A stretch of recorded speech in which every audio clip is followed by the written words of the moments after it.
Long life medicine bulletin मध्ये आज आपण जाणून घेणार आहोत पावसाळ्यात घरात कोणती आवश्यक औषधं आणि फर्स्ट एड साहित्य आवर्जून उपलब्ध असणं गरजेचं आहे।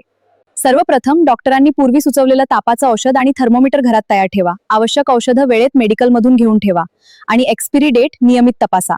यासोबतच सर्दी झाल्यास उपयोगी पडणारे सलाईन व नेझल ड्रॉप्स आणि डॉक्टरांनी सुचवलेली सर्दी खोकल्याची औषधं आधीच मेडिकल मधून उपलब्ध करून ठेवा। इतकंच नाही, antiseptic solution, cotton, bandage, medical tape आणि हँड सॅनिटायझर असलेलं फर्स्ट एड किट मेडिकलमधून तयार करून घरात ठेवा। तसेच लहान बाळांची रोगप्रतिकारक शक्ती पूर्णपणे विकसित झालेली नसल्यामुळे पावसाळ्यात संसर्ग होण्याची शक्यता अधिक असते। त्यामुळे baby thermometer, nasal drops, ORS आणि आवश्यक औषधं मेडिकलमधून आधीच घेऊन घरात उपलब्ध ठेवा।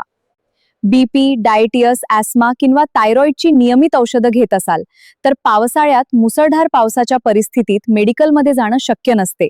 त्यामुळे किमान 7 दिवसांची आवश्यक औषधं आधीच घरात उपलब्ध ठेवा।